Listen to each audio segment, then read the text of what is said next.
So what's up mga ka-wonder, for today's episode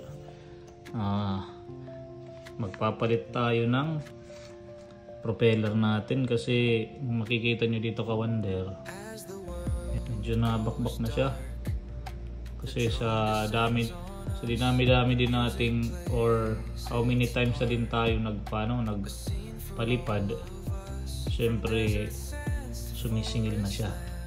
Gusto na magpapalit ito na bakbak na yung color orange. So ito na yung nangyari sa kanya ka-wonder, nabakbak na siya dito, natanggal. So para palitan yan ka-wonder, gagamit tayo ng tools.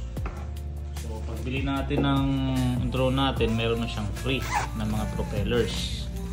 So yan, meron siyang mga free.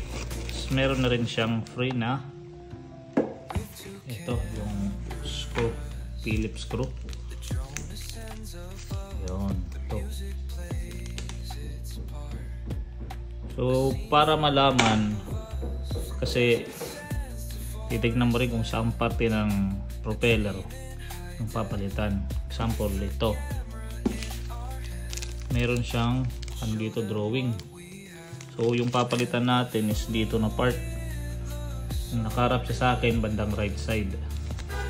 So hanapin mo lang dito, gahanap ka dito bandang right side. Ito letter B, ito yung may bilog, sabihin ito yun. So check natin yung iba, yung ganun din. Ito nga B, silang dalawa dito tsaka dito, ito yung B. Medyo maingay ka-wonder kasi yung kapitbahay namin may naayos, sensya na kayo ka-wonder. So nung nakaraan nagpalit na rin tayo, kaya ito palit na rin tayo nung nakaraan, kaya meron ako ditong binuksan. Karoon din ng damage ay ano lang naman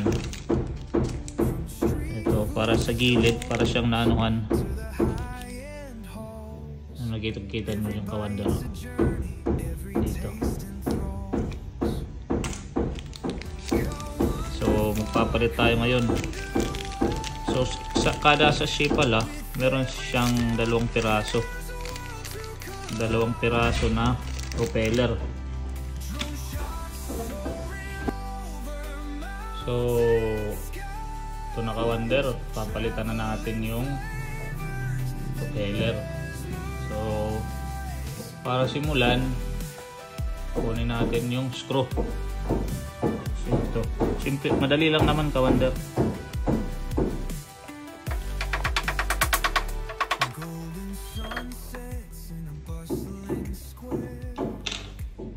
Ito na ka-wonder, nakuha na natin. So ito yung naging problem niya.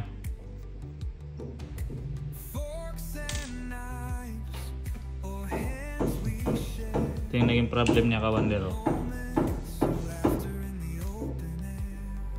Hindi yata kita.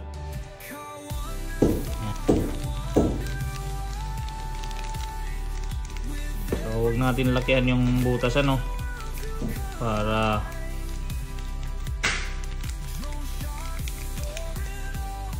pa siya, hindi lumabas yung isa. Pag linakihan mo, tendency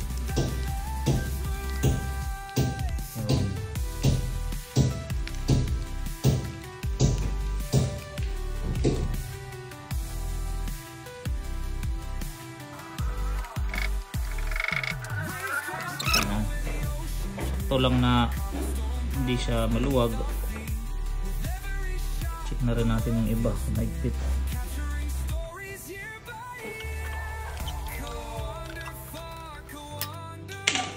So kinaka-wonder, napalitan na natin ng isang propeller ating drone.